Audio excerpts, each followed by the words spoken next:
Hi, my name is Peter from There is Hope Ministries. This video is one of a series of 20 teachings on discipleship. Module B. Lesson 9. How to lead a discipleship group. Purpose statement.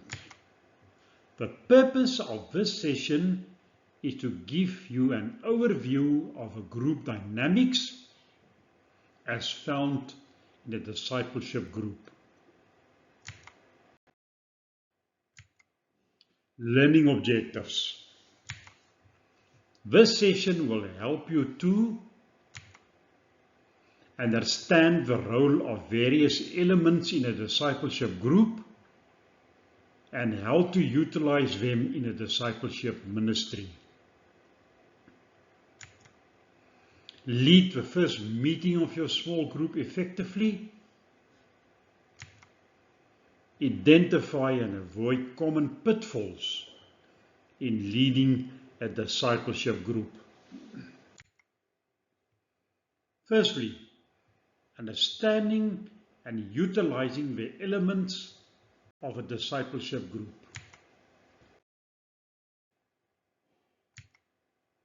First element, sharing. A time of sharing in a discipleship group helps build relationships and creates a warm, friendly environment. It also allows people to talk about what God is doing in their lives. It's very encouraging for a growing Christian to hear how God is working in the lives of other growing Christians. Therefore, allow regular time for group members to express what God is doing.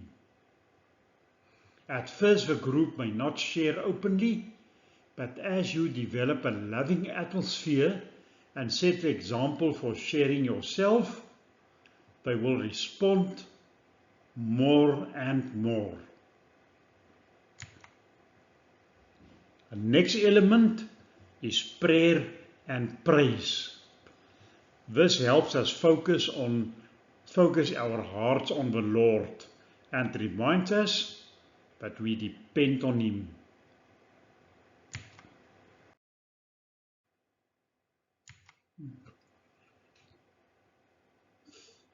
Third element is discussions of section content. This helps the group discover biblical truth together and learn how to apply it in their own lives. Go through the discipleship materials and talking about how to use the truths in daily life. However, always stay flexible and ready to help with any special needs that come up. Remember, the goal is not only to finish the content, but to deal with real life issues. The next element of a discipleship group is vision building. This helps grow our faith by helping us imagine what God can do in our lives and in the lives of people around the world. So it gives you vision.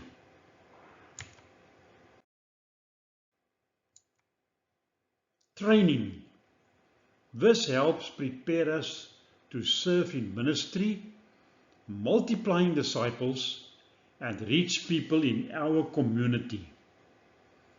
We must carefully train our disciples to walk faithfully with Christ and have a fruitful ministry. Next element is one-on-one time. This helps make the learning personal for each group member.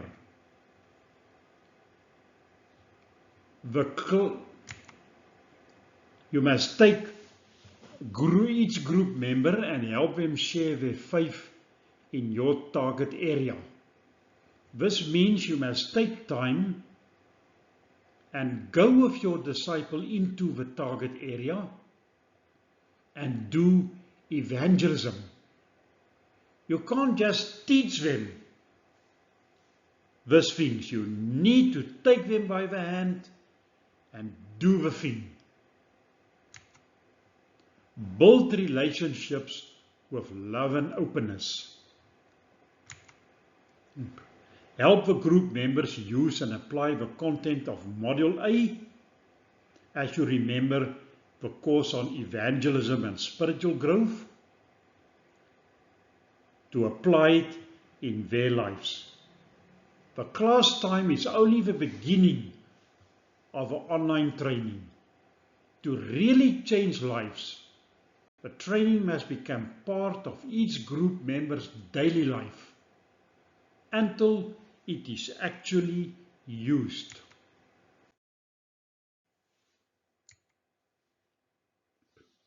Another element is personal relationships. This helps us stay balanced and healthy as whole people. Do not let your relationship be only spiritually.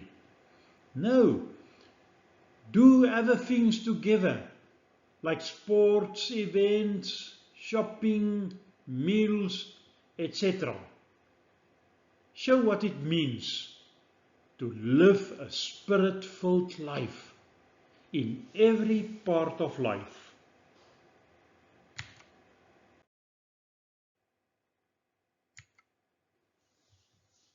Secondly, leading the first meeting of your discipleship group. The purpose of a first meeting, the purpose of a first time together is to help build relationships in the group and to review the purpose and the commitment each person has made as part of a group. So two things: the purpose of a first meeting is to build relationships, and secondly, to review the purpose and the commitment each person has made as part of a group. The format of a first meeting: help group members get to know one another. You can do things like ask them to share their personal testimonies of how they become children of God. And very important, encourage them to interact. Explain your vision of what God will do in the group, and therefore you must be enthusiastic. Review the commitment they have made and the benefits of involvement.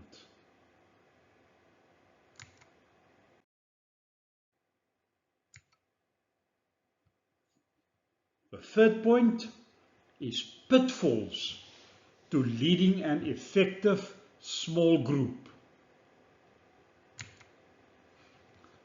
The first pitfall is for you to losing sight of your objective. Remember, your goal is to build spiritual multipliers, not just to lead a group. Second pitfall, lack of ministry together. Spiritual multiplication happens only when group members commit to a lifestyle of evangelism, follow-up, and discipleship. You need to expose your disciples to the real life by doing ministry together.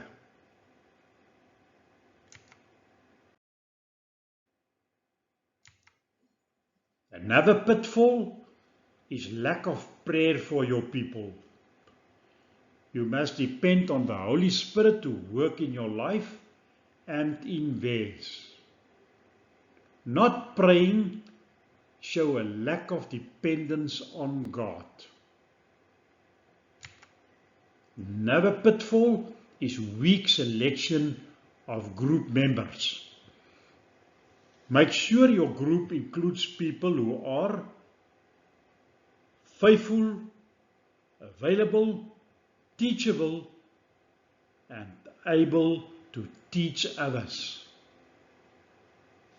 What I mean is that effective group ministry begins with carefully selecting members who are four things: who are faithful, available, teachable, and willing to disciple others. Another pitfall is little personal involvement with your members. If you meet only during group time or an occasional ministry activity, you cannot help them apply what they learn in daily life. Discipleship thrives when leaders invest personally in their members through genuine relationships, encouragement, and constant support.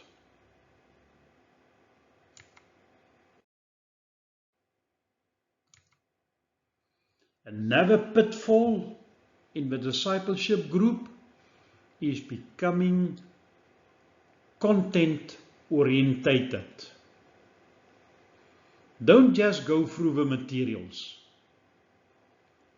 The main goal is to build into people's lives, which is harder but more important. Good preparation is necessary if your group is to get the maximum benefit from the time together. So you must do good preparation and not be misled by content oriented. Poor discussion time due to poor preparation,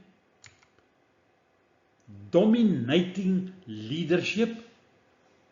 You see, everyone in the group needs a chance to share, to ask questions, and to express their opinions or needs. Do not do all the talking. Involve everyone by asking questions, especially to the quieter members. Ineffective questions. Little or no application. That is all about poor discussion time.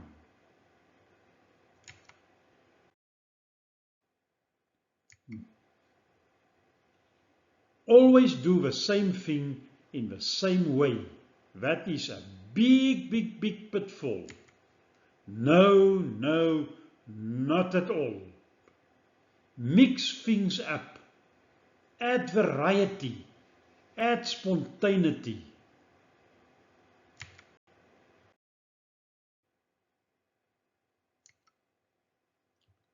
And the last one here is summary. For most leaders, the greatest problems are: if you skip any of the elements mentioned above, the group may not grow well. Relationships may be weak.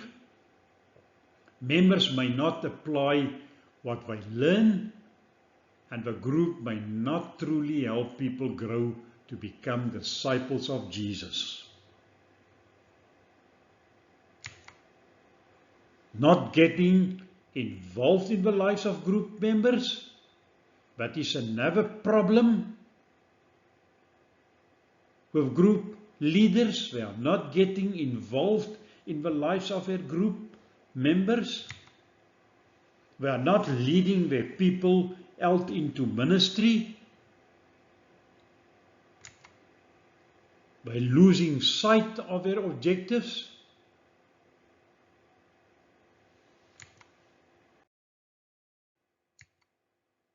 And Fourthly, let us look at a summary and application of the session.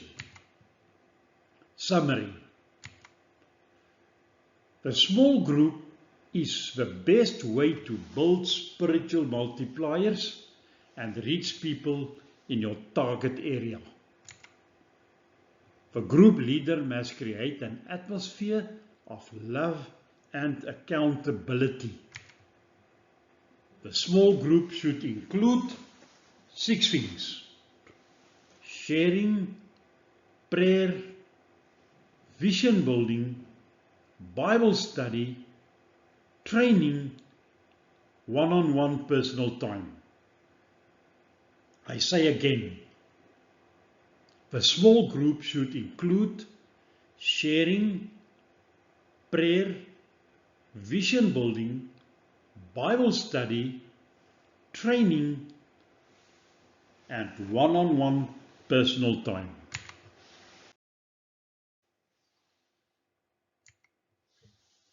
Application. For homework.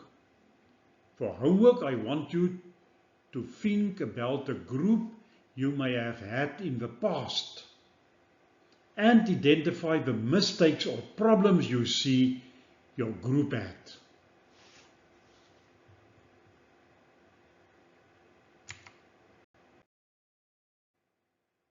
Shall we pray? Heavenly Father, thank you for guiding us through this session on leading a discipleship group. We ask for your wisdom and strength as we apply what we have learned. Help us to understand the role of each element in a discipleship group and to use them well in ministry. Give us confidence and grace as we lead our first meetings, and teach us to avoid common mistakes that can hinder growth. Lord, fill our hearts with love, patience, and care for every group member.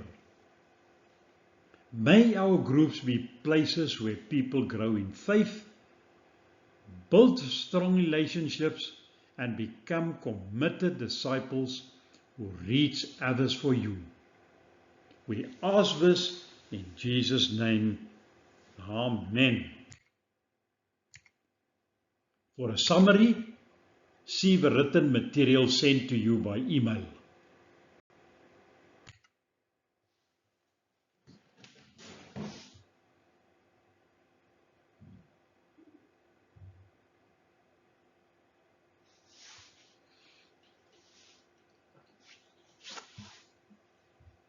Thank you.